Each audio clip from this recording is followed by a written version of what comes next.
Hello, I'm Mr. Daniel, and today we're going to be working with gerunds and infinitives. We're on Unit 2 of Book 6. So to start off with, let's talk about what you need to know to use gerunds and infinitives properly. First off, what is a gerund? Well, a gerund is simply a base verb with ing at the end. We see off to the right here a few examples: working, saying, doing, and writing. So these gerunds, you may recall we use them when we want to talk about a verb, but as an activity. So we use it as a noun. I enjoy working. I love playing. You hear a lot of these gerunds come after stative verbs. Those stative verbs enjoy and love and like, because we're talking about these verbs as an activity, as a noun. But to do that, we're just putting that base verb and we're taking it and putting it with an ing at the end. So what about infinitives? Well, infinitives are simply to plus the base verb. The word to, to, plus that base verb. No changes at the base verb, no ing, no ed, simply that verb one form as we often call it. So, for example, to work, to say, to do, and to write. As you can see, all of these verbs on the right here are in their base form, or that verb one form as it's often referred to. But we're putting to at the beginning.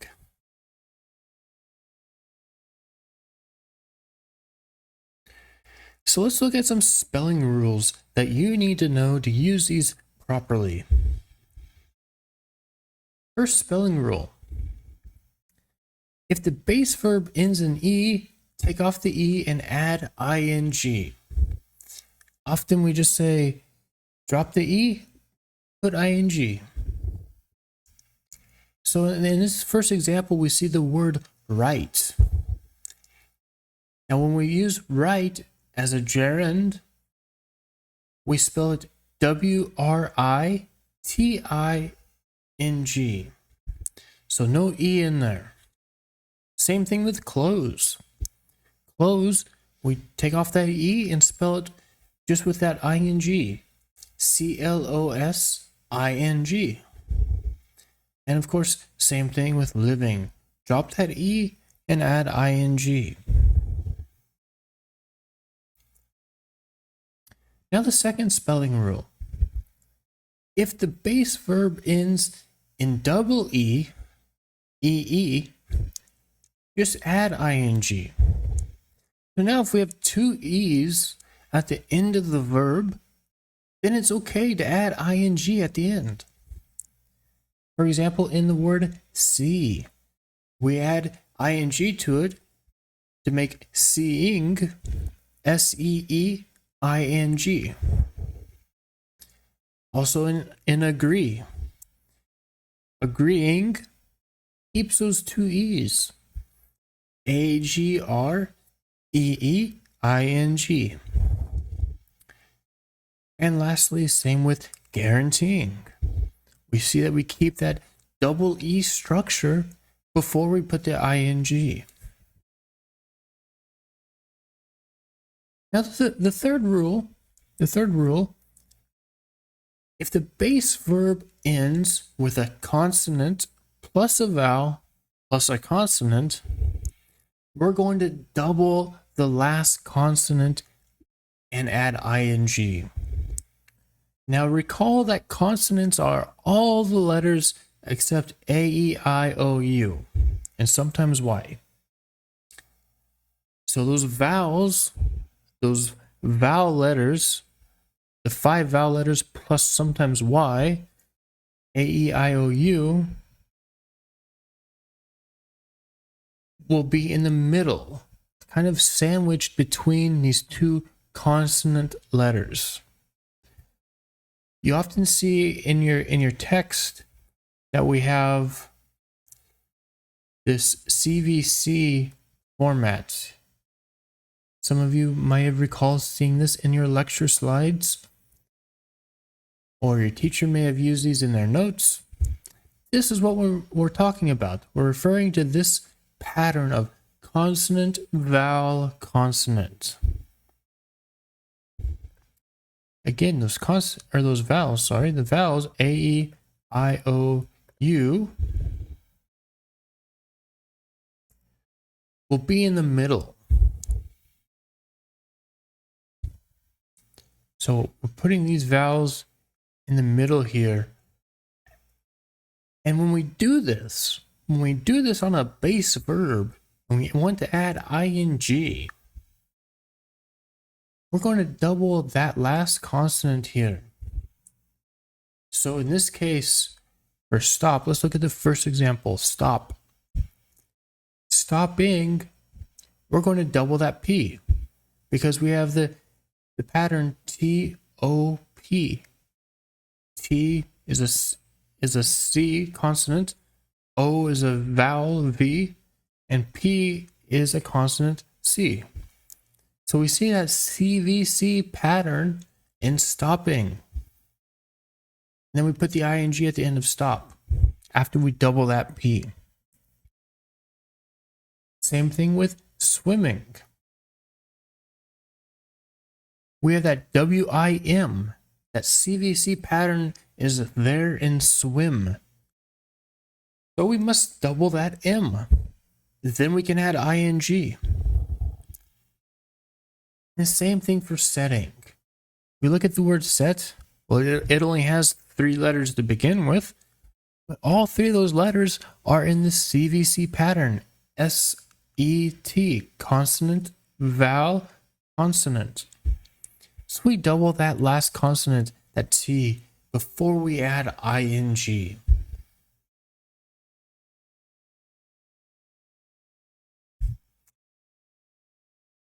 So today, as we discussed, we will study the gerunds and infinitives, and in particular, we'll look at when to use gerunds and when to use infinitives.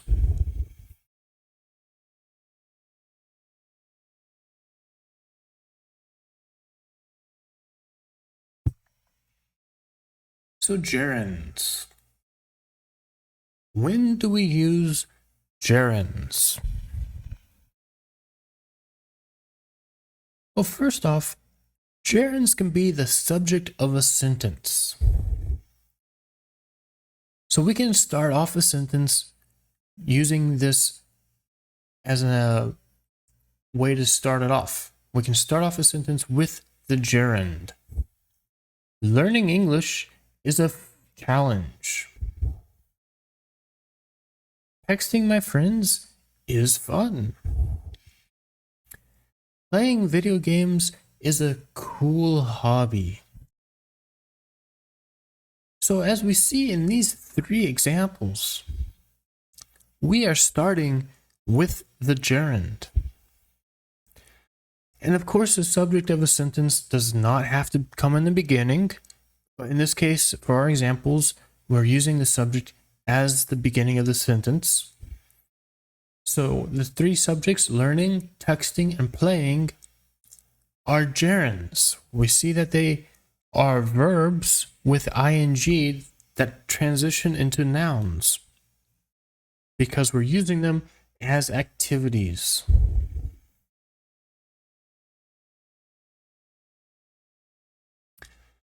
But gerunds can also be the object of a sentence. I really don't like studying. So we see the subject in this first example is I. Then we have the verb, don't like. Then the object, studying. So take care not to get tripped up by this. Maybe gerunds can be a little confusing sometimes because we see that ing and we think, okay, it says ing, maybe it's a verb. But we have to look out and pay attention because it doesn't have to be a verb. It can be a gerund. So it can be functioning as a noun. And as a noun, it can be the subject, or in this case, the object. So we see that we have the verb already, I don't like. So we should ask ourselves, I don't like what? I don't like what? Something has to come after that verb. I don't like blank. Well, I don't like studying. So studying would be the noun or the object in this case, the gerund. Example number 2. Almost everyone loves watching shows and movies on Netflix. So almost everyone, this will be the subject, loves. What do they love? Well, they love watching. Watching would be the activity in this case. That gerund functioning as an object. So the part of speech would be object in this case. They love watching shows and movies on Netflix. And final example. My sister enjoys reading in her free time. So reading would be the gerund here. So we should understand that my sister is the subject because she's taking action with the verb. My sister enjoys. She enjoys something. What does she enjoy? She enjoys reading in her free time. So reading, we should understand, is more of an activity in this case. It's not an action, it's an activity, or in this case, an object. The object of a sentence, because it's receiving the action.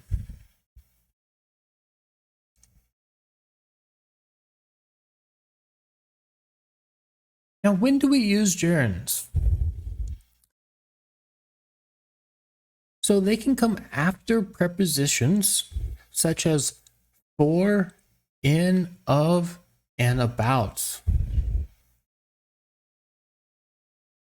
So looking at this first example, we use phones for calling and texting. So after the preposition for, we have two gerunds, calling and texting.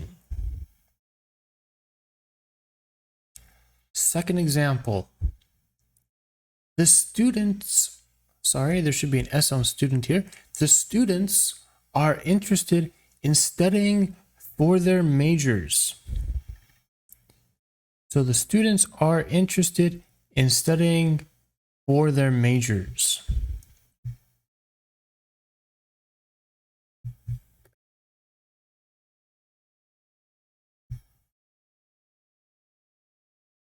So in this case, studying would work as a gerund. It comes after the preposition in.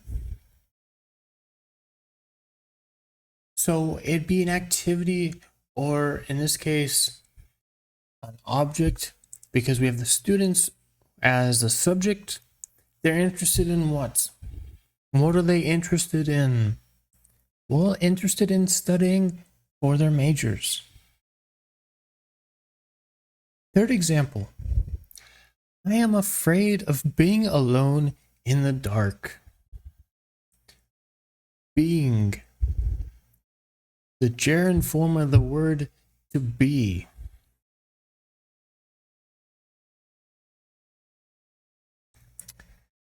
And the final example, this class is about learning English. So it's about what? Well, it's about learning English. So in all these cases, we see that we're putting gerunds after these prepositions, after before in example 1, after in example 2, after of, and after about.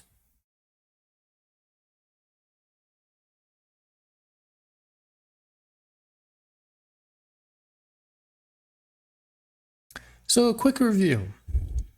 Does a gerund come before or after a preposition? And can you use an example?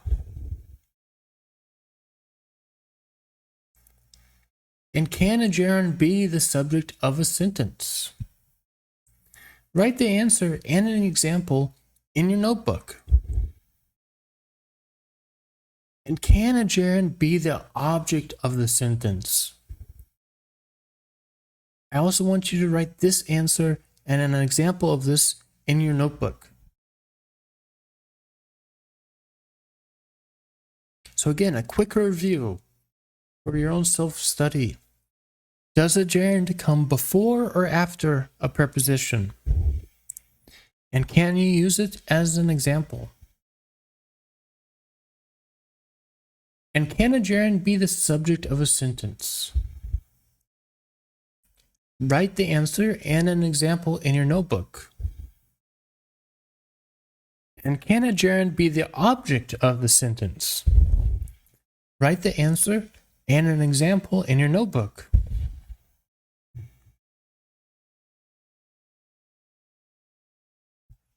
Moving on to infinitives. When do we use infinitives? Well, infinitives can follow certain verbs, such as learn, decide, agree, refuse, hope, manage, and try. So we often see infinitives after these certain verbs. Let's look at example 1. Example 1. We learn to speak English in class.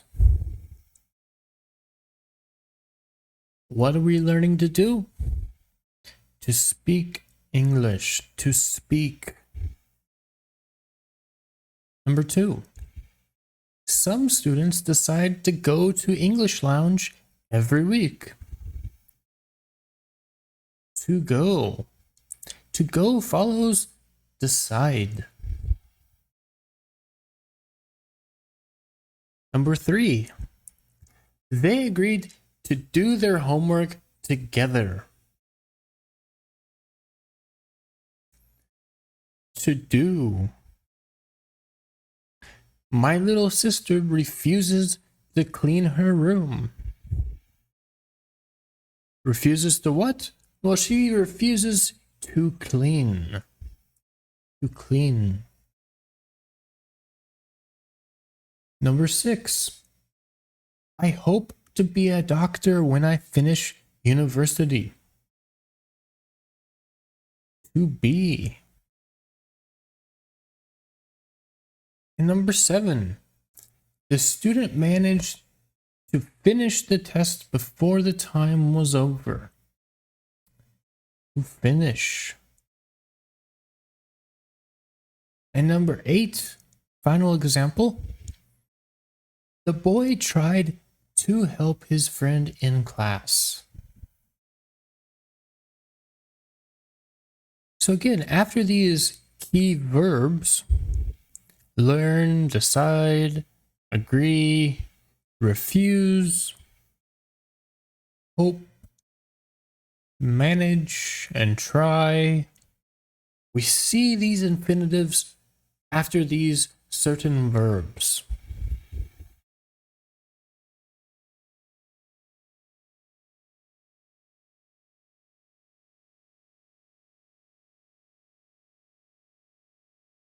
So infinitives can also follow the verbs urge, persuade, and allow when there is an object.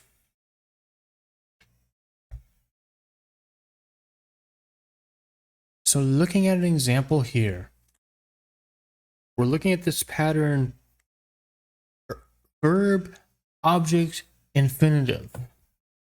Verbs such as urge, persuade, and allow coming plus an object, then an infinitive after that. Number 1, example 1. The teacher urged us to do our homework. So we see that verb here, urged, plus an object, then we have the infinitive, to do. Example 2. The child's mother persuaded him to stop crying. Again, we have persuaded plus an object, him, then we have the infinitive, to stop. Number 3, my parents allow me to watch a lot of TV at home. To watch. So we have those infinitives again following these key verbs here. But we have an object in between them.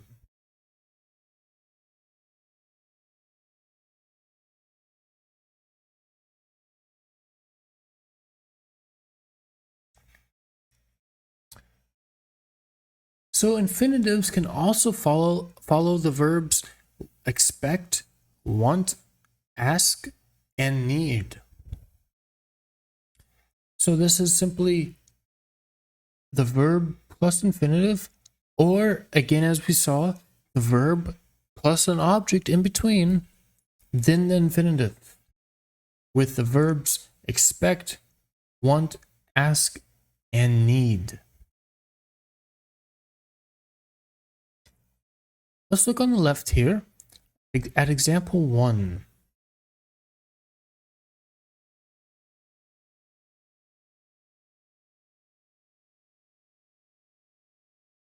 So example 1, we expect to do well on the test.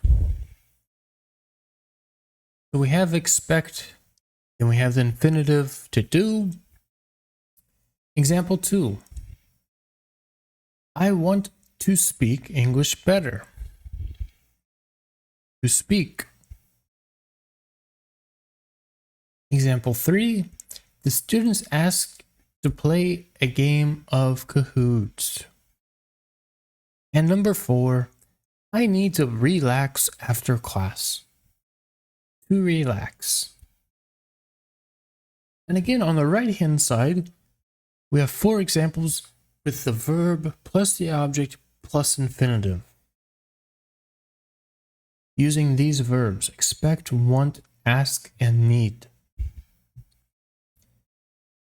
I expect my friend to do well on the test. I want my friend to speak English better. And the students asked their teacher to play a game of Kahoot. I need my driver to take me home after school.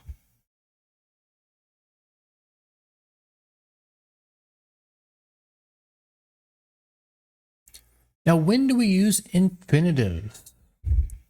They can follow adjectives. More use cases for infinitives. We talked about them following verbs. Now we're talking about them following adjectives also. Or, even in this case, adjectives plus an object. So looking at the adjectives on this slide here, we see we're using adjectives free, able, hard, easy, difficult, happy, possible, willing, and prepared.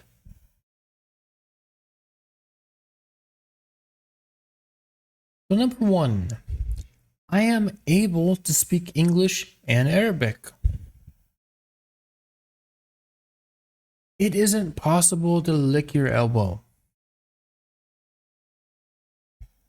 You have to be willing to study hard in university?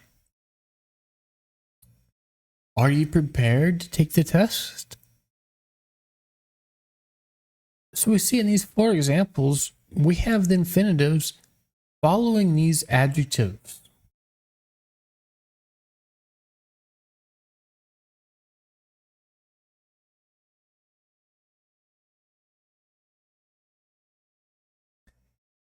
We can also use infinitives after the nouns ability and freedom. So, looking at example 1, many people have the ability to draw. So, after the word ability, we have the infinitive to draw. Number 2, having a car gives you the freedom to go somewhere whenever you want. And number 3, the internet gives people the freedom to learn a lot about the world. So, to draw, to go, and to learn. We have these infinitives after these nouns, ability and freedom.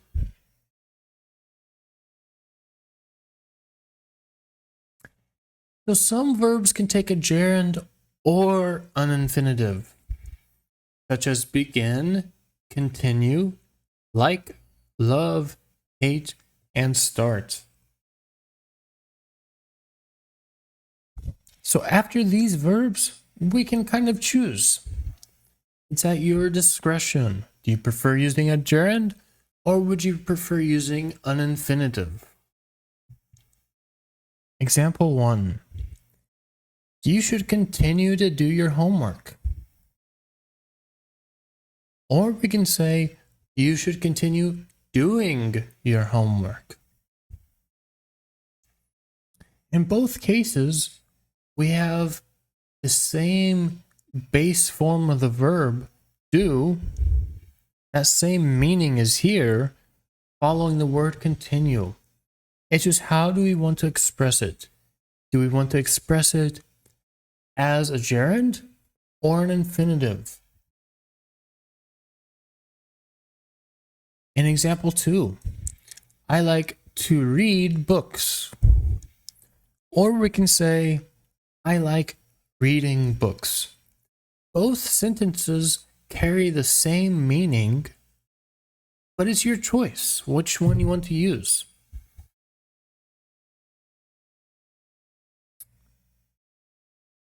Now, in some cases, we can have some verbs that can take a gerund or infinitive, but the meaning changes. In this case, we're talking about the verbs forget, remember, stop, and try.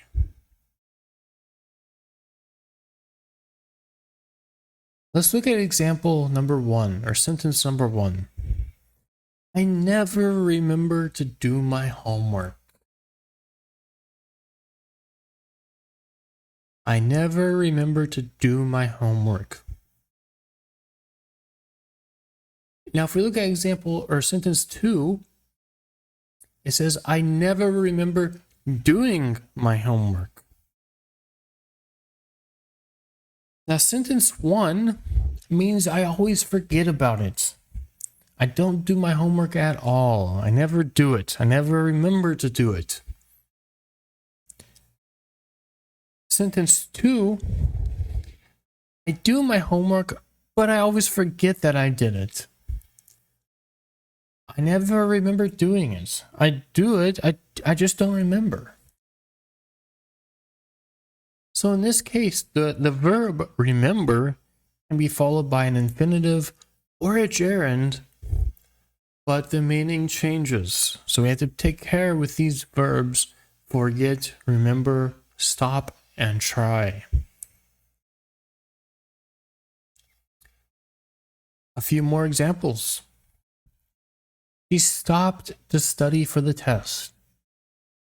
versus she stopped studying for the test.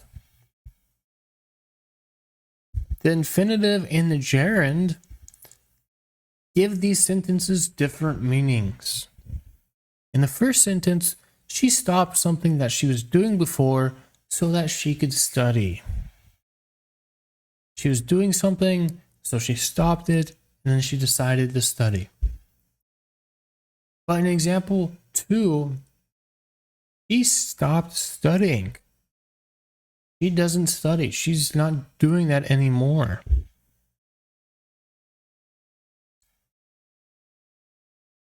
And looking at the third example here, he forgot to pay this month's rent. He forgot to pay. So he forgot that he needed to do something. He didn't pay the rent. But in example number 2, this second sentence here, he forgot reading the book when he was a kid. He read the book when he was a kid, but he forgot that he read it. We can also use, if we want to also use that word paying or that verb paying as a gerund here. He forgot paying the rent. Let's say yesterday. I don't know why you forget yesterday, but maybe he has a bad memory and he forgot he paid the rent yesterday. So he forgot paying the rent yesterday. Well, in this case, maybe he paid the rent, but he just forgot. And that's different than saying he forgot to pay the rent. He didn't pay it entirely. If I use that infinitive, he forgot to pay the rent, well, he never paid it. Fourth example. We tried to ask our parents for more money, but they ignored us. Now compare that with, we tried asking our parents for more money, but they ignored us, so then we asked our grandparents.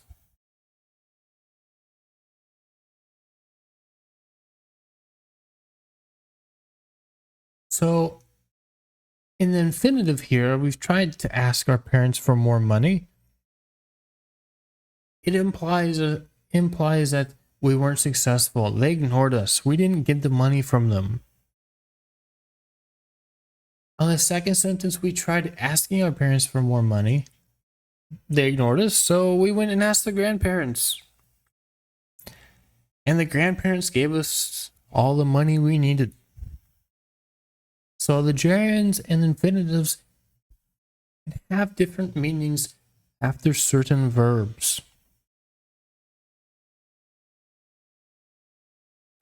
So a quick review for your own self-study. Please answer in your notebook. When using an infinitive, what is the form used in a sentence?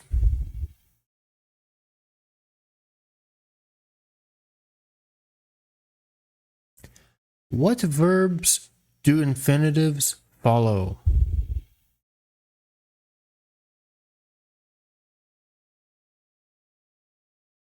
What verbs do infinitives follow when there is an object?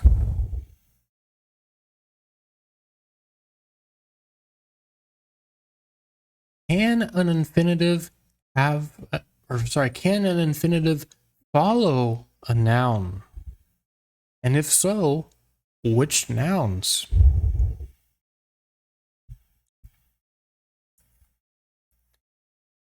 Can an infinitive follow an adjective? And if so, which adjectives? So please answer these in your notebook for your own self-study.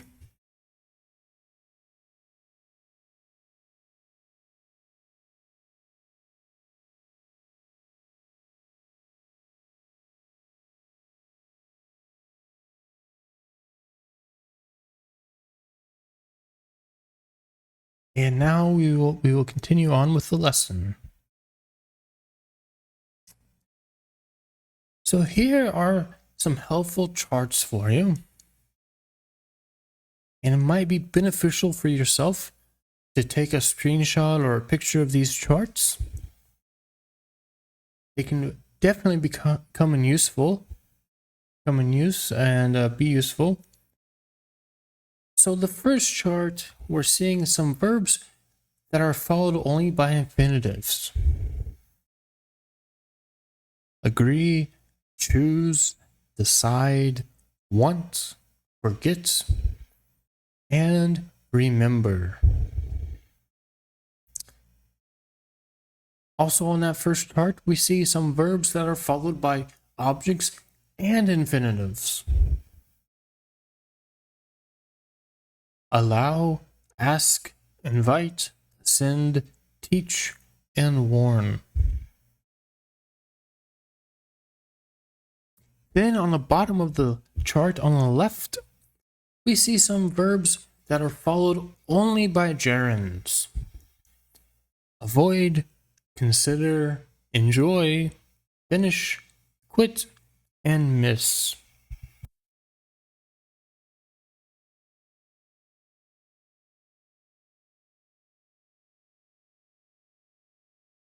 On the right-hand chart, we see some verbs that are followed by prepositions and gerunds, or a preposition and gerunds.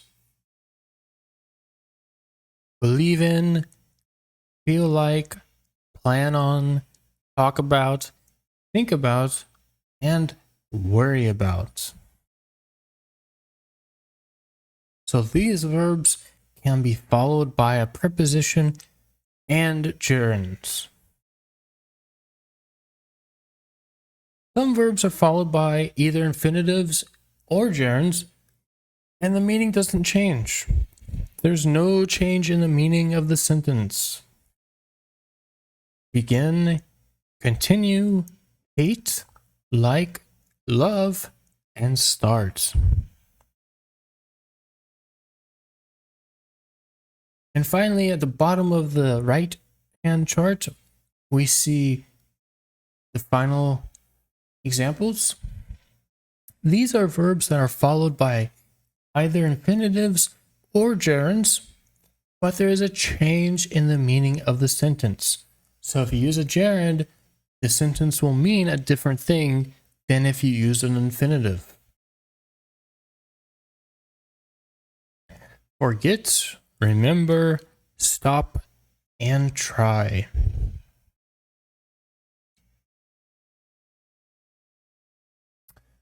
Here's another helpful chart, a grammar summary.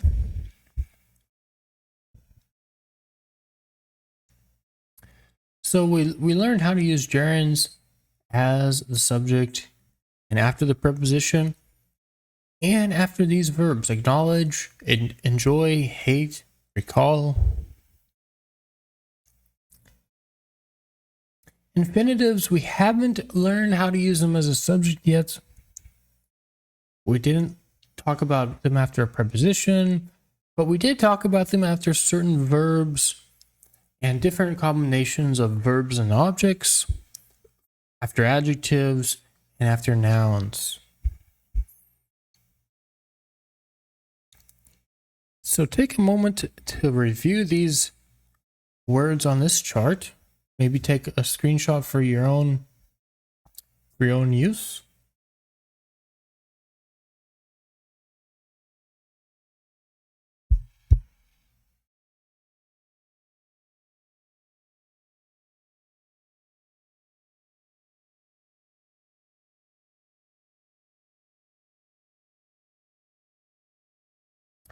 Quiz time.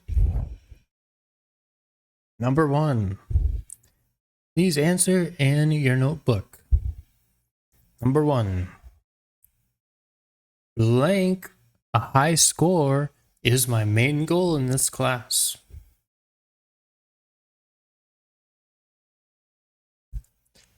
Number 2. I recall blank you last quarter in green. Number 3. I always think about blank hamburgers even when I'm sleeping. Number 4. Is it possible blank 100% on the test?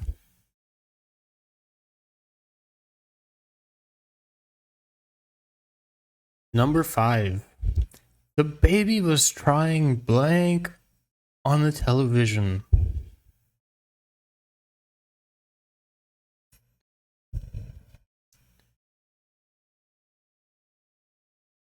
And number 6. I don't usually enjoy blank to rap music, but this song is good.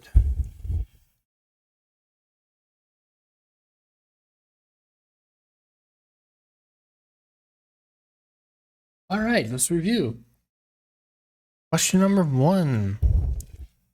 The answer is A. Getting, and we need 2 T's. We need a gerund here as a subject of the sentence, but we're probably wondering why is it A and not B? Well, it's simply that consonant vowel consonant pattern.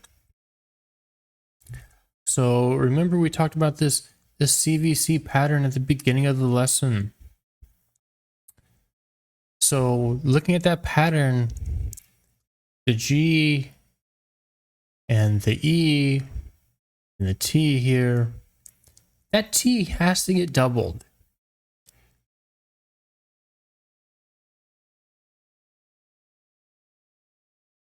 So that G would be the consonant number 1, E would be vowel, and T would be consonant number 2. So that CVC pattern, we double that T.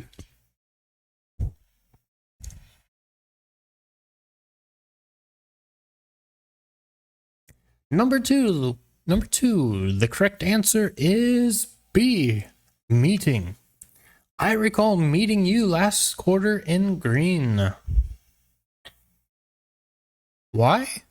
Well, we need to use a gerund after the verb recall.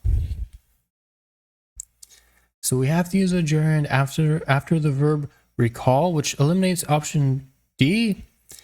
And then we don't have the proper spelling here in A and C. So that only leaves B as the correct answer. Number 3. I always think about eating. B. The correct answer is B, eating. Hamburgers even when I am sleeping. So we need to use a gerund after prepositions like about. And eat is vowel consonant, so don't double that last consonant. So that eliminates A. And we don't need an infinitive here because we have the preposition about. And that also eliminates D. So eating B is the only option. 4. Is it possible? C is the correct answer. Is it possible to get 100% on the test? So use infinitives after adjectives like possible. So infinitives, that eliminates A and B, and D is misspelled. So, or it's not even the proper form. We don't have a ing on infinitives. So it just has to be C.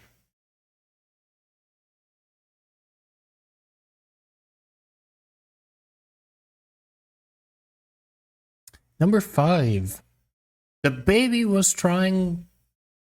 B is the correct answer here. Correct answer is the B. The baby was trying to turn on the television. So we have to use infinitives after the verb try. And this verb tense is past continuance. Was trying is not a gerund. So you might be thinking, oh, but teacher, that's ing is a gerund. What's going on here? Well, it's not a gerund. Remember, not all ing words are gerunds. Was trying is a verb.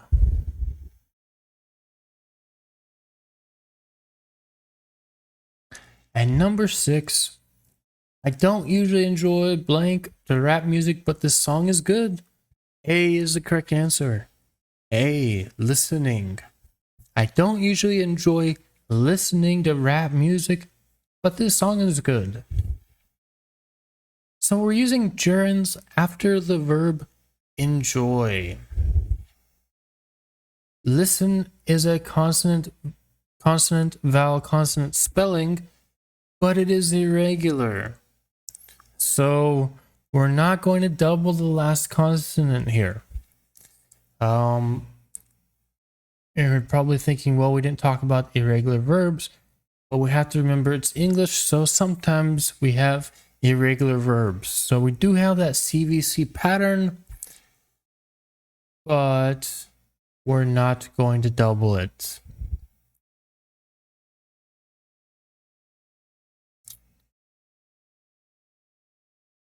So here is some extra practice for your own self-study.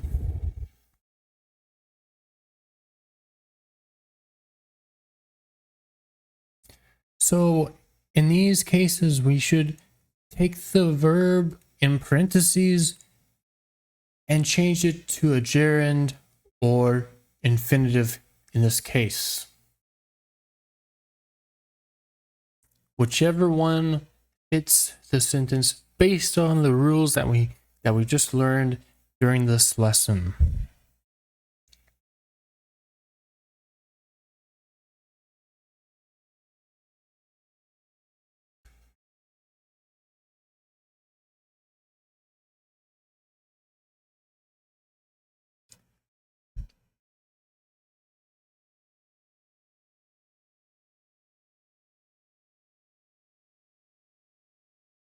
So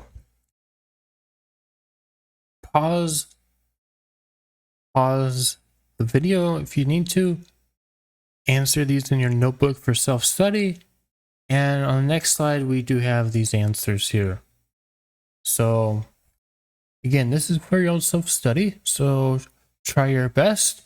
Remember your grammar rules for gerunds and infinitives. And that concludes today's lesson. Thank you, and I wish you the best of luck in your English endeavors.